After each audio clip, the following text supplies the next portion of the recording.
بڑے بڑے ظالم لوگ آئے، کبھی ہٹلر آیا، کبھی یہودیوں کے ظلم آیا، اور کبھی تاتاریوں کا ظلم آیا، اور لوگوں نے دعا کی اور یہ ظالموں کو اللہ نے ختم کیا۔ فرعون آیا، فرعون لڑکوں کو ختم کرتا تھا، لڑکیوں کو زندہ چھوڑتا تھا، تو اللہ رب العزت نے ان کے ظلم کو ختم کیا۔ تو اگر کوئی نہیں ہے تو یہ ظالم ختم کیسے ہوتے؟ ابھی تک تو دنیا کو ہی ختم کر دیتے، یہ دنیا کے اوپر ظلم ہی کرتے، لیکن دنیا میں لوگ سکون و اطمینان سے کئی علاقوں میں جی رہے ہیں۔ اس کا مطلب یہ ہے کہ ان کی پریشانیوں کو دور کوئی کرتا ہے، اور جو کرتا ہے وہی اللہ ہے۔ چوتھا، دلوں کا بدلنا۔ کبھی ہم سوچتے ہیں کہ یہ کام کرنا ہے، اور کبھی اچانک ارادہ ہوتا ہے کہ یہ کام ہمیں نہیں کرنا ہے، تو دلوں کا بدلنا۔ دوسرا، غلط فہمی کا ازالہ۔ غلط فہمی کا ازالہ کیوں ضروری ہے؟ اگر غلط فہمی دور نہیں کی گئی آپ کی اور میرے بیچ میں، یا آپ کے بھائی بہن کے بیچ میں، دوستوں کے بیچ میں، رشتہ داروں کے بیچ میں، اگر غلط فہمی آ جاتی ہے تو رشتہ کمزور ہو جاتا ہے، اور کبھی کبھی رشتہ ٹوٹ بھی جاتا ہے، اور کبھی کبھی رشتہ دشمنی میں بدل جاتا ہے۔ تین چیزیں ہوتی ہیں، یا تو رشتہ کمزور ہو جاتا ہے، زیادہ اگر اس کو دور نہیں کیا گیا غلط فہمی کو تو رشتہ ٹوٹ جاتا ہے، اور نہیں کیا گیا غلط فہمی دور تو رشتہ دشمنی میں بدل جاتا ہے۔ تو یہ غلط فہمی مسلمانوں اسلام کو لے کر کے غیر مسلمانوں میں ہو گئی، اس لیے رشتہ ٹوٹ رہا ہے، دشمنی بڑھ رہی ہے۔ ہندوستان کے اندر آپ دیکھیں دشمنی بڑھ رہی ہے، اور اگر ایسی ہی دشمنی رہی تو ہم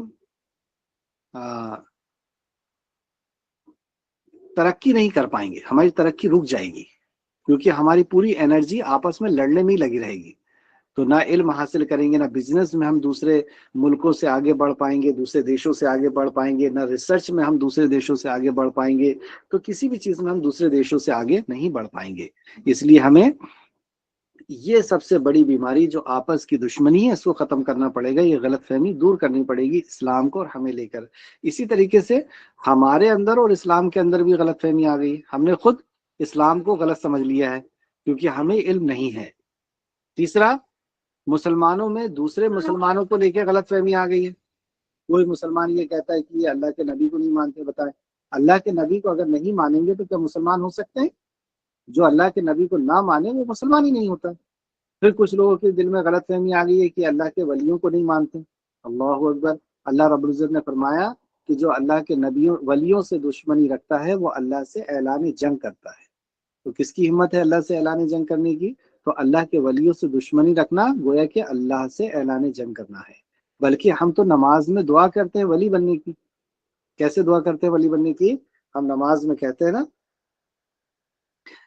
اہدنا الصراط المستقیم صراط الذین انعمت علیہم، اے اللہ ان کے راستے پہ چلا جن پر تو نے انعام کیا، ہمیں ان کے راستے پر چلا، ہمیں ان کے جیسا بنا جن پر تو نے انعام کیا۔ تو اللہ نے انعام کس پہ کیا؟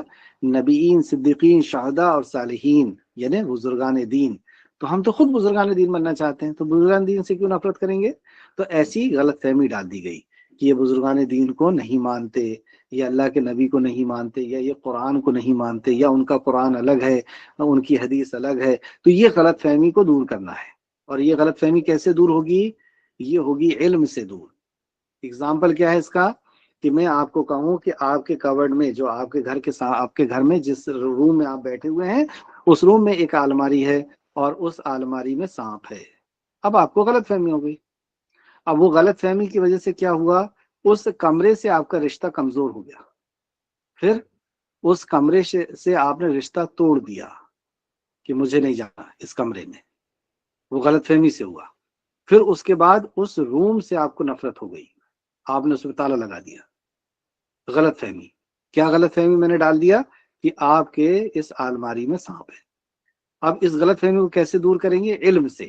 علم سے یعنی آنکھ سے علم حاصل کریں گے دیکھ کر کے۔ تو الماری کو جیسے آپ نے کھولا تو آپ کو دکھ جائے گا کہ ارے اس میں سانپ تو ہے ہی نہیں۔ تو یہ غلط فہمی علم سے دور ہوتی ہے، کوئی بھی غلط فہمی اس کے بارے میں جان کر کے دور ہوتی ہے۔ تو ہمیں اسلام کے بارے میں ہم جانیں گے، اور تو ہماری آپس کی غلط فہمی بھی دور ہوگی، ہمارے اندر جو غلط فہمی ہے اسلام کو لے کر کے وہ بھی دور ہوگی۔ کیسی کیسی غلط فہمی ہے پتہ ہے آپ کو؟ کہ اسلام عورتوں پہ ظلم کرتا ہے، اسلام عورتوں کو پڑھنے سے منع کرتا ہے، اسلام عورتوں کو وہ جو ہے ڈھانک کر کے رکھتا ہے، برقعے میں رکھتا ہے، اسلام میں جانور کو قتل کر دیا جاتا ہے، مار ڈالا جاتا ہے، اسے کھا جایا جاتا ہے، اور اس طریقے سے بہت ساری ایسی غلط فہمیاں ڈال دی گئی ہے۔ تو یہ ساری غلط فہمیاں دور کرنا ہمارے لیے ضروری ہے، ورنہ ہمارے رشتے کمزور ہو جائیں گے اسلام سے۔ چلیں آگے چلتے ہیں۔ تو آج یہ غلط فہمی ہم لیتے ہیں کہ اسلام عورتوں پر ظلم کرتا ہے۔ کیا یہ بات صحیح ہے؟ عورتوں پہ ظلم کرتا ہے، جبکہ اسلام سے پہلے عورتوں کا کیا حال تھا؟ اسلام میں عورتوں پر ظلم کیا گیا ہے۔ اسلام کے پہلے عورتوں پر ظلم تھا کہ عورت جب پیدا ہوتی تھی تو اس کو دفن کر دیا جاتا تھا، یعنی زندہ مار دیا جاتا تھا، ختم کر دیا جاتا تھا۔ عورت جب جوان ہوتی تھی، بڑی ہوتی تھی، تو اس سے کوئی بھی لے کر کے چلا جاتا تھا، 10 لوگ لے کے جاتے تھے۔ 4 قسم کے نکاح اس وقت ہوا کرتے تھے، اس میں سے ایک طریقہ یہ تھا کہ 10 مرد ایک عورت سے نکاح کرے گا، یا ایک عورت 10 مردوں سے نکاح کرے گی۔ اور بھی اس قسم کے بہت سی بدتمیزی والے، یعنی عورت کو کھلونا سمجھا گیا تھا، اس کو بیچ دیتے تھے، بڑی ہوتی تھی تو بیچ دیتے تھے، ماں بنتی تھی تو اس کے کوئی حقوق نہیں ہوتے تھے، ہے نا۔ اور آدمی اگر مر جاتا تھا تو اس کے ساتھ اس کو جلا دیا جاتا تھا، یہ ہندوستان میں ہوتا تھا، ستی پرتھا۔ اور اسی طریقے سے والد کی جائیداد میں اور شوہر کی جائیداد میں اس کا کوئی حصہ نہیں ہوتا تھا۔ اگر والد مر گئے تو اس کو گھر سے بھگا دیں گے، یا شوہر کا انتقال ہو گیا تو ان کو گھر سے بھگا دیں گے، ان میں گھر میں کوئی ان کا حصہ نہیں ہوتا تھا۔ اسلام نے انہیں عزت دی۔ اللہ کے نبی صلی اللہ علیہ وسلم نے اپنی ایک بیٹی ہوئی، 2 ہوئی، 3 ہوئی، 4 ہوئی تو مکہ والے بڑے حیران ہوتے تھے کہ محمد اپنی بیٹیوں کو زندہ دفن نہیں کر رہے ہیں، اور دفن تو بہت دور کی بات ہے، مار دینا تو بہت دور کی بات ہے، اپنی بچیوں سے محبت کرتے ہیں، اپنی بچیوں کے ماتھے کو چوم کر کے گھر سے جاتے ہیں۔ اور پھر محمد رسول اللہ جب نبی اور رسول بنے تو آپ صلی اللہ علیہ وسلم نے فرمایا کہ جو 3 بیٹیوں کی حفاظت کرے گا، ان کی ضرورت پوری کرے گا، ان کی تعلیم اور تربیت کرے گا، وہ جنت میں جائے گا۔ تو پھر صحابہ لوگ انتظار کرنے لگے کہ کاش میری 2 بیٹی ہو جائے، 3 بیٹی ہو جائیں۔ پھر اسی طریقے سے نبی کریم صلی اللہ علیہ وسلم نے بتایا کہ بچی جو ہے اسے بیچا نہیں جا سکتا، وہ گھر کی جو ہے گھر کی ملکہ ہے، گھر کی رانی ہے، مسلمان گھر کی، اور اس کو جو لے کر کے جائے گا اس کے اندر 3 شرطیں ہونا چاہیے۔ نمبر 1، وہ مومن ہونا چاہیے، شراب، جوا، چوری، زنا کرنے والا، ہے نا، اللہ کے علاوہ کسی اور کی عبادت کرنے والا نہیں ہو، مسلم ہو۔ دوسری شرط، وہ مہر دے گا، لینے والا نہیں ہوگا، جہیز لینے والا نہیں ہوگا بلکہ دینے والا ہوگا، تو مہر دے گا۔ اور تیسرا، مطلب لڑکی کو دے گا، وہ تیسرا وہ ایگریمنٹ کرے گا کہ نان و نفقہ کی ذمہ داری لے گا، نان و نفقہ کی یعنی کھانے پینے رہن سہن کی ذمہ داری لے گا۔ تو یہ رولز بنائے عورتوں کے لیے۔ پھر اس کے بعد باپ کی جائیداد میں سے بھی لڑکی کو ملے گا، اور شوہر کی جائیداد میں سے بھی لڑکی کو ملے گا، ڈبل جگہ سے اس کو وراثت ملے گی۔ لڑکے کو ایک ہی جگہ سے وراثت ملتی ہے، باپ کے پاس سے یا ماں کے پاس سے، لیکن لڑکی کو ماں باپ کے پاس سے بھی ملتی ہے اور شوہر کے پاس سے بھی ملتی ہے۔ تو یہ، لیکن آج لوگوں نے کیا کیا، اسلام کے نام پر آزادی کے نام پر لڑکیوں کو، عورتوں کو نوکرانی سے بھی بدترین حالت کر دی، نوکرانی سے بھی بدترین حالت کر دی آزادی کے نام پر۔ نوکرانی کو کیا ہوتا ہے، جو میٹ ہوتی ہے ہمارے ہاں نوکرانی ہوتی ہیں، ان کو ایک ہم لمیٹڈ کام بتاتے ہیں اور ان کی سیلری ہوتی ہے، تو وہ ایک لمیٹڈ کام کرتی ہیں، سیلری لیتی ہیں، پیسے لیتی ہیں، چلی جاتی ہیں، رائٹ۔ لیکن ان لوگوں نے عورت کو آزادی کے نام پر نوکرانی کو لمیٹڈ کام بتاتے ہیں، اس کو ان لمیٹڈ کام بتاتے ہیں، ان لمیٹڈ کام کراتے ہیں اور سیلری کچھ نہیں دیتے، پوری زندگی ان سے کام لیتے ہیں اور آخر تک کچھ نہیں ملتا ان کو۔ کچھ ملتا ہے؟ سب کچھ کس کے نام پہ ہوتا ہے؟ آدمی کے نام پہ ہوتا ہے۔ تو آزادی کے نام پر ان کو کہتے ہیں کہ آپ کو تو جاب کرنا ہے، تو جاب بھی نہیں سے کراتے، پیسے بھی یہی کمائے، پھر شاپنگ بھی تم کو کرنا ہے، تو بیچاری وہ شاپنگ کرنے بھی چلی، پھر تم کو بچے کو بھی دیکھ ریکھ کرنا ہے تو بچے کی پرورش بھی کر رہی ہے، پھر گھر کا صفائی بھی کر رہی ہے، تو گھر کی صفائی بھی وہی کرے گی، بچوں کو بھی دیکھے گی، کمائے گی بھی، اور شاپنگ بھی کرے گی، اور پھر یہ لڑکا کیا کرے گا، مرد، یہ صوفے میں بیٹھا رہتا ہے۔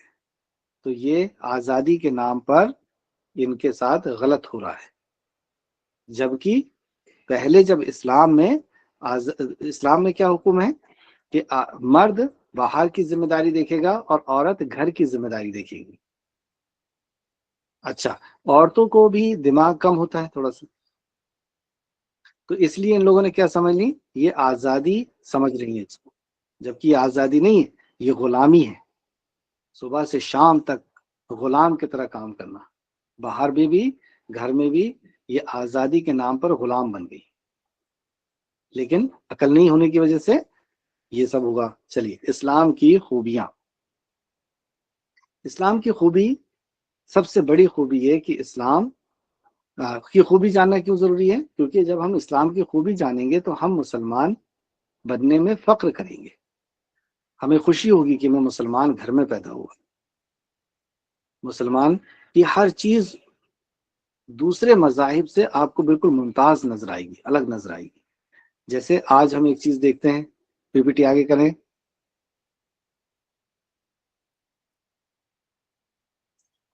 دیکھیں سورہ نساء، اعوذ باللہ من الشیطان الرجیم، بسم اللہ الرحمن الرحیم، یا ایہا الناس اتقوا ربکم الذی خلقکم من نفس واحدة وخلق منها زوجها وبث منهما رجالا كثيرا ونساء واتقوا الله الذي تساءلون به والأرحام إن الله كان عليكم رقيبا۔ یا ایھا الناس، یا ایھا الناس، اے مانو جاتی کے لوگوں۔ اس کے سب سے پہلا میسج کیا ملا کہ اسلام صرف مسلمان کے لیے نہیں ہے، ساری انسانیت کے لیے ہے۔ یا ایھا الناس اتقوا ربکم، اپنے پالنہار سے ڈرو، جس نے تمہیں پیدا کیا ایک انسان سے، اور اسی انسان سے اس کی بیوی بنائی اور دنیا میں پھیلا دیا۔ تو اسلام کیا بتاتا ہے کہ ہم سب ایک ماں باپ کی اولاد ہیں۔ تو یہ جتنے بھی انسان ہیں، ہم سب ایک ماں باپ کی اولاد ہیں۔ اسلام کی سب سے بڑی خوبی کہ اس کے اندر چھوا چھوت، اونچ نیچ نہیں ہے، اس کے اندر اونچ نیچ نہیں ہے۔ کیسے ختم کر دیا؟ بھائی بھائی کہہ کر کے ختم کر دیا کہ تم سب ایک ماں باپ کی اولاد ہو، ایک انسان کی اولاد ہو۔ تو سب سے پہلے ایک انسان بنے، یعنی آدم علیہ السلام بنے، اور پھر ان سے ان کی بیوی، اور پھر یہ پوری انسانیت پھیل گئی۔ لیکن دوسرے مذاہب میں کیا ہے کہ پنڈت ہی پوجا کرے گا، پنڈت ہی مندر میں جائے گا، پنڈت ہی وید پڑھے گا، دھارمک کتابیں نہیں پڑھ سکتا کوئی دوسرا۔ لیکن اسلام میں ایسا نہیں ہے، اسلام میں سب لوگ قرآن پڑھ سکتے ہیں، مسلمان ہی نہیں، غیر مسلم بھی قرآن پڑھ سکتے ہیں، اور جبکہ مسلم غیر مسلموں کو قرآن دیتے بھی ہیں۔ لیکن غیر مسلموں میں کیا ہوتا ہے کہ غیر ہندو بھی نہیں پڑھ سکتا وید، ہندو پنڈت نہیں بن سکتا، ہندو پوجا نہیں کر سکتا۔ کون کرے گا؟ صرف پنڈت کرے گا۔ تو کتنا بڑا بھید بھاؤ ہے۔ وہ گھر میں نہیں آ سکتا، وہ پانی نہیں پی سکتا، وہ شادی نہیں کر سکتا، وہ جو ہے شادی کرا بھی نہیں سکتا، پوجا نہیں کرا سکتا۔ لیکن اسلام میں یہ ساری چیزیں نہیں ہیں۔ یہ پہلی خوبی جو بتائی گئی کہ ہم سب بھائی بھائی ہیں، اور بھائی بھائی ہیں بھی۔ ہم دیکھیں، اگر غیر مسلم کا خون دیکھیں اور ہمارا خون دیکھیں، الگ الگ ہے، ایک جیسا ہے؟ ایک جیسا ہوتا ہے۔ تو یہ کوئی بھی چھوا چھوت نہیں ہے۔ چلیے دوسری پی پی ٹی نکالیں۔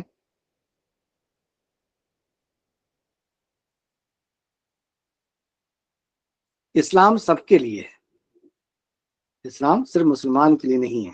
جیسے اللہ نے فرمایا، شہر رمضان الذی انزل فیہ القرآن ھدی للناس، رمضان وہ مہینہ ہے جس میں قرآن نازل کیا گیا، ھدی للناس، جو لوگوں کی ہدایت کے لیے ہے، لوگوں کے لیے، ساری انسانیت کے لیے۔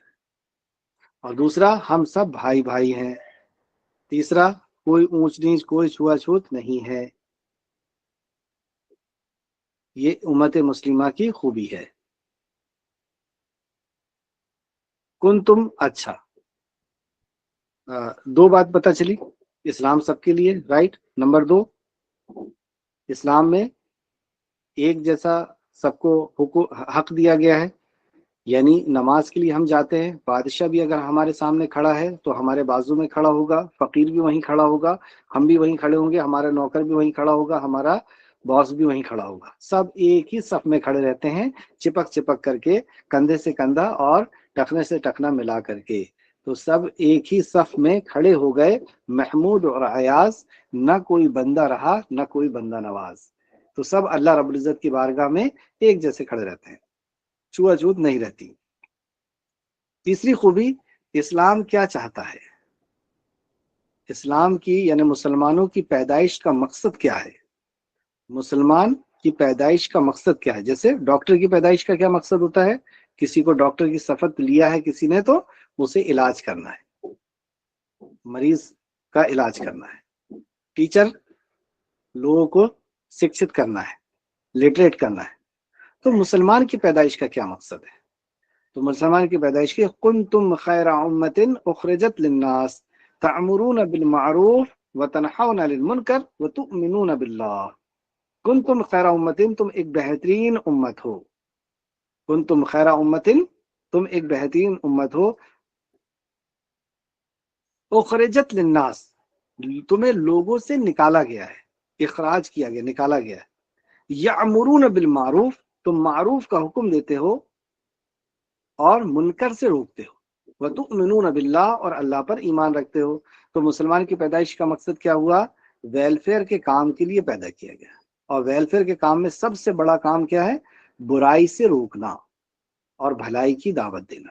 برائی سے روکنا یعنی شرک سب سے بڑی برائی ہے، بدعت سے روکنا، اور پھر شراب، جوا، چوری، زنا، مرڈر، ان چیزوں سے روکنا، برائی سے روکنا اور بھلائی کی دعوت دینا۔ بھلائی کی دعوت، ایک اللہ کی عبادت، نبی کی اطاعت، والدین کے ساتھ اچھا سلوک، پڑوسیوں کے ساتھ اچھا سلوک، اس کی دعوت دینا، اچھائی کی دعوت دینا۔ تو اس لیے مسلمان پیدا کیا گیا ہے، تو یہ مسلمان کی خوبی ہے، اس لیے مسلمان آیا ہے۔ لیکن آج مسلمان اگر وہ عمل نہیں کر رہے ہیں تو اس سے اسلام کی کوئی غلطی نہیں ہے، یہ مسلمان کی ہے۔ اپنی تاریخ، ہسٹری، تو ہسٹری ہمیں جاننا کیوں ضروری ہے؟ اگر ہم ہسٹری جانیں گے تو ہمیں پتہ چلے گا کہ ہم کیا ہیں۔ ایک بار کیا ہوا، ایک بکری کا بچہ تھا، اور بکری کے جو ریوڑ ہوتا ہے، بکری کا جھنڈ ہوتا ہے، اس میں کسی نے شیر کے بچے کو لا کے چھوڑ دیا، تو شیر کا بچہ اسی کے ساتھ پلتا رہا پلتا رہا۔ یہ صرف ایک سمجھنے کے لیے ہم ایک آپ کو کہانی بتا رہے ہیں، حقیقت میں ایسا نہیں ہوتا، ایک سمجھنے کے لیے ہم بتا رہے ہیں۔ تو وہ بکریوں کے ساتھ رہ کر کے شیر کا بچہ بڑا ہوا۔ اب جب شیر کا بچہ بڑا ہو گیا تو ہوا یہ کہ وہ شیر کے جیسا نہیں بلکہ بکری کے جیسا میں کرتا اور بکریوں کے ساتھ گھومتا پھرتا۔ ایک دن شیر نے دیکھا کہ یہ شیر کے بیچ میں اور بکریوں کے بیچ میں ایک شیر ہے، اور یہ اس کو کھاتا بھی نہیں ہے بکریوں کو، اور یہ اسی کی جیسے میں کرتا ہے اور گھاس کھاتا رہتا ہے، یہ کیسا شیر ہے یہ؟ تو شیر کو بڑا تعجب ہوا کہ ایسا کیوں ہوتا ہے، یہ کیوں کر رہا ہے ایسا، یہ اپنے آپ کو پہچانتا نہیں ہے، یہ ہے کیا، یہ اپنے آپ کو پہچانتا ہے۔ تو اس نے کیا کیا، ایک دن اس نے یہ کہا کہ اس شیر کو پانی پلانے کے بہانے سے لے کر کے آیا۔ تو جب اس نے پانی پیتے پیتے اپنے آپ کو پانی میں دیکھا، کیونکہ آئینہ تو ہوتا نہیں ہے نا جنگل میں، تو پانی پیتے پیتے شیر نے اپنے آپ کو دیکھا، تو اس نے دیکھا، پہلے تو ڈرا، پھر دیکھا تو اس کو پتا چلا کہ ارے میں تو شیر ہوں، اور میں بکریوں کے ساتھ رہ کر کے میں کیسا ہو گیا ہوں بکری جیسا بن گیا ہوں۔ تو اسی طریقے سے ہم لوگوں کو بول بول کر کے ہم نے یہ سمجھ لیا کہ پنچر بنانے والا ہی مسلمان ہوتا ہے۔ مسلمان پڑھائی کر کے اور سائنٹسٹ نہیں بن سکتا، مسلمان یا تو سبزی بیچ سکتا ہے، یا پنچر بنا سکتا ہے، یا گھر کی صفائی کر سکتا ہے، گھر کی صفائی کر سکتا ہے۔ مسلمانوں کا یہی کام ہے، اسی کے لیے پیدا کیا گیا ہے۔ اور یہ کوئی بھی بڑے عہدے پر یعنی کوئی لیڈر نہیں بن سکتا، نہ یہ سائنٹسٹ بن سکتا ہے، نہ کوئی بڑے عہدے پر پہنچ سکتا ہے۔ اس لیے ہمیں یہ جاننا ہوگا کہ ہماری تاریخ کیا ہے۔ تو جب ہم تاریخ پڑھیں گے تو ہمیں پتہ چلے گا کہ جتنے سائنٹسٹ ہیں 99% سائنٹسٹ، سائنس کی جو ایجادات ہوئی ہیں وہ مسلمانوں نے کیا ہے، اور 90% ایجادات مسلمانوں نے کی ہیں، اور وہ بھی قرآن و حدیث سے کی ہیں، قرآن و حدیث کے علم سے کی ہیں۔ اور لیڈرز جنہوں نے دنیا کو سکون اور اطمینان دیا ہے، دنیا میں امن و امان کو دیا ہے، اچھے رول جو ہے پیدا کیے ہیں، وہ بھی مسلمان ہیں۔ یعنی اچھے لیڈرز، اگر آپ پورے لیڈرز کی ہسٹری نکالیں جتنے دنیا میں لیڈر ہوئے ہیں، تو سب سے زیادہ اچھے لیڈر آپ کو مسلمان ملیں گے، سائنٹسٹ مسلمان ملیں گے، ڈاکٹرز مسلمان ملیں گے۔ جیسے آج ایک ڈاکٹر کے بارے میں ہم آپ کو بتا رہے ہیں، آگے نکالیے بھائی۔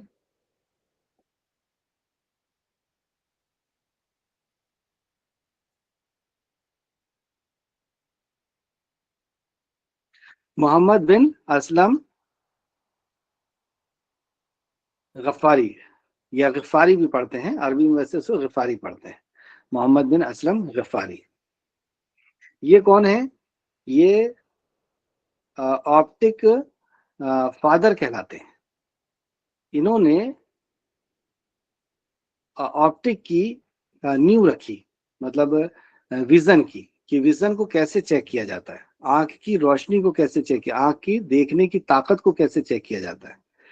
اور انہوں نے پہلا آپریشن کیا کیٹریک کا، یعنی موتیا بند کا۔ موتیا بند ایک ایسی بیماری ہے جو 50 سال کے بعد 99% لوگوں کو ہوتی ہے۔ کتنے پرسنٹ لوگوں کو؟ 99% لوگوں کو، یا 95% لوگوں کو کیٹریک کی بیماری ہوتی ہے۔ یعنی لینس جو اللہ رب العزت نے آنکھ کے اندر لگایا ہے، اس لینس کا کمزور ہو کر کے، اور اس کے اندر ٹرانسپیرنٹ کی جو طاقت ہوتی ہے وہ ختم ہو جاتی ہے۔ یعنی اس کے اندر سے لائٹ ریٹینا تک نہیں جاتا۔ ریٹینا تک جب لائٹ ہی نہیں جائے گا تو فوکس کیسے بنے گا؟ اور جب تک فوکس نہیں بنے گا کسی چیز کا، تو ریٹینا اسے دیکھ نہیں پائے گا، یعنی دماغ دیکھ نہیں پائے گا۔ تو وہ جو لینس خراب ہوتا ہے، وہ لینس ہر کسی کا خراب ہوتا تھا، تو 50 سال کے بعد لوگوں کو دکھنا بند ہو جاتا تھا۔ تو یہی وہ ڈاکٹر ہیں، محمد بن اسلام الغفاری۔ تو محمد ان کا نام ہے، بن اسلم، اسلم ان کے والد کا نام ہے، اور غفاری ان کا وہ سرنیم وغیرہ ہوگا، یہ جو بھی ہے۔ تو محمد ان کا نام ہے۔ انہوں نے یہ قرآن حدیث پڑھنے والے تھے، اور انہوں نے جو ہے اسی لائن سے ڈاکٹری کی، اور ڈاکٹری کر کے آنکھ کا سب سے پہلا ڈائیگرام بنایا انہوں نے، کہ اسکلیرا کہاں پہ رہتا ہے، کورنیا کیسی رہتی ہے، پیوپل کیسی رہتی ہے، آئرس کیسی رہتی ہے، اور آئرس کے بعد لینس کیسا رہتا ہے، لینس کے بعد ویٹریئرس ہوتا ہے، ویٹریئرس کے بعد ریٹینا ہوتا ہے، ریٹینا کے اندر میکیولا ہوتا ہے، میکیولا کے اندر امیج بنتی ہے، اور امیج جو ہے وہ الٹی بنتی ہے، کیونکہ ہمارا جو لینس ہوتا ہے وہ 24 ڈائپٹر کا ہوتا ہے، یعنی اس کا پاور ہوتا ہے، اور وہ جب کسی چیز کو دیکھتا ہے تو الٹا دیکھتا ہے۔ تو ہمارے ریٹینا میں کوئی بھی پکچر الٹی بنتی ہے، پھر وہ آپٹک نرو سے، ہے نا، آنکھوں کی نسوں سے برین میں جاتی ہے، اور وہاں پہ وہ فیوزنگ کرتی ہے، دونوں نسیں آپس میں ملتی ہے، پھر کوئی چیز الٹی سیدھی دکھنے لگتی ہے۔ برین ہم کو کوئی چیز، ہماری آنکھ نے الٹی دیکھی ہے، اور برین اس کو سیدھا کر کے دکھاتا ہے۔ دو آنکھ ہوتی ہے تو ہم کو دو دکھنا چاہیے، لیکن ایک ہی دکھتا ہے۔ ایسا کیوں ہوتا ہے؟ کیونکہ وہ آپٹک نرو آپس میں جا کر فیوزنگ کرتی ہے، ملتی ہے، اور اس سے ہمارا برین اس کو ایک دکھاتا ہے، ایک چیز کو ایک دکھاتا ہے۔ یہ ساری ریسرچ انہوں نے کر کے بتائی۔ پھر انہوں نے بتایا کہ لینس جو ہے وہ 50 سال کی عمر میں کمزور ہونے لگتا ہے، تو اس کو نکالنا چاہیے۔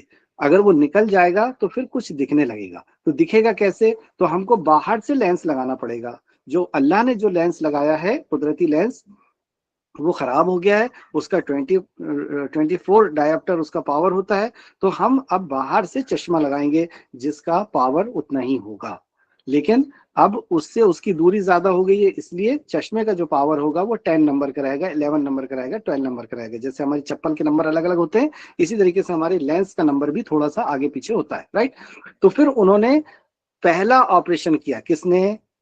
محمد بن اسلم غفاری نے پہلا آپریشن کیا۔ اس نے نیڈل بنائی اور لینس کو نکال دیا۔ لینس کو نکالنے کے بعد چشمہ پہنایا، اور چشمے سے دکھنے لگا۔ اگر یہ ریسرچ یہ نہیں کرتے تو کیا ہوتا؟ آج 50 سال کے بعد سب لوگ یا 90% لوگ اندھے ہو جاتے ہیں۔ یہ ریسرچ کس نے کی؟ یہ انوینشنز کس کی ہے؟ یہ انوینشن محمد بن اسلم الغفاری کی ہے۔ یہ ہے محمد اسلم الغفاری۔ یہ دیکھیے، یہ جو وائٹ دکھ رہا ہے نا، یہ وائٹ ہو گیا، یعنی یہ ہے لینس۔ یہ لینس سامنے نہیں ہوتا، کورنیا کے اندر ہوتا ہے، مطلب آئرس کے بھی پیچھے ہوتا ہے۔ یہ آئرس کون سی ہے؟ یہ بلیک والا جو دکھ رہا ہے نا ہم کو، یہ آئرس ہے۔ اس کے اندر جو بیچ میں ہے وہ ٹرانسپیرنٹ رہتا ہے، اور وہ آخری تک لینس ریٹینا تک پہنچتا ہے، پیچھے کے پردے تک۔ ریٹینا ہے نا پیچھے کا پردہ، لیکن یہ لینس جو ہے یہ خراب ہو گیا، خراب ہو گیا۔ اب یہ وائٹ دکھنے لگا، وائٹ دکھنے لگا، یعنی اس کے اندر سے ریس یعنی لائٹ اندر نہیں جا رہی، ریٹینا میں نہیں جا رہی۔ اس لیے انہوں نے ریسرچ کی اور کہا کہ میں اس لینس کو باہر نکال دوں گا۔ اس لینس کو انہوں نے باہر نکالا، اور یہ لینس کی جگہ باہر کا چشمے والا لینس لگا دیا، تو ان کو پھر دکھنے لگ گیا۔ تو یہ ریسرچ کی تھی۔ آگے چلائیں۔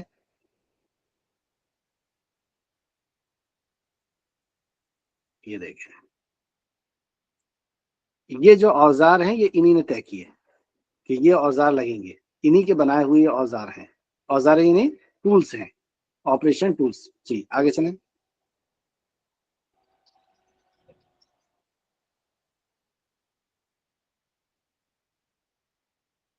یہ ہیں محمد الغفاری، آپٹک کے جو ہے یہ باپ کہلاتے ہیں۔ انہی کے رولس آج بھی پڑھائے جا رہے ہیں۔ چلیں آگے چلیں۔ فادر آف آپٹک، یہ جو آپ کو رائٹ میں دکھ رہا ہے، اس طرف دکھ رہا ہے، یہ ہے میکولا۔ یہاں پہ جو ایک ڈاٹ دکھ رہا ہے آپ کو، یہاں پہ امیج بنتی ہے، اسی میکولا کے اوپر امیج بنتی ہے۔ اور اس کے اندر کتنی نسیں ہیں؟ 13,70,000 نسیں ہیں، جو کلر کو پہچاننے کا کام کرتی ہے۔ یہ نسوں سے کلر پہچانتے ہم لوگ، الگ الگ کلر دکھ رہا ہے نا، یہ کلر آنکھ کے اندر ہم کیسے پہچانتے ہیں؟ اللہ سبحانہ و تعالیٰ نے اتنی نسیں بنائی ہے، اللہ اکبر۔ چلیں آگے چلیں۔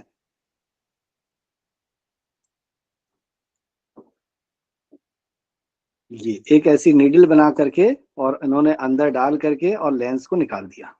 یہ دیکھیں، یہ لینس جو ہے نا ہمارا قدرتی لینس، یہ انہوں نے نکال کر کے باہر کر دیا۔ جی آگے چلیں۔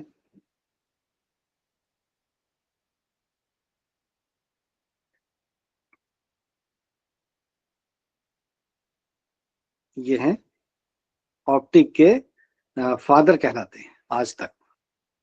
اور ایسے میں ہر ہفتے آپ کو ایک نئے سائنٹسٹ کے بارے میں اور نئی کھوج کے بارے میں بتاؤں گا، جو اسلام میں مسلمانوں نے کیا، اور وہ مسلمان یا تو حافظ تھا یا عالم تھا، اور قرآن کی مدد سے یا قرآن کے علم سے، حدیث کے علم سے انہوں نے یہاں تک اس کو پہنچایا۔ ٹھیک ہے، یہیں پہ ہم اپنی بات کو ختم کرتے ہیں۔ اگلے ہفتے سیکنڈ پی پی ٹی دیکھیں گے، اور یہ اس کا آڈیو میں آپ کو سناؤں گا انشاءاللہ۔ ٹھیک ہے، السلام علیکم ورحمۃ اللہ وبرکاتہ۔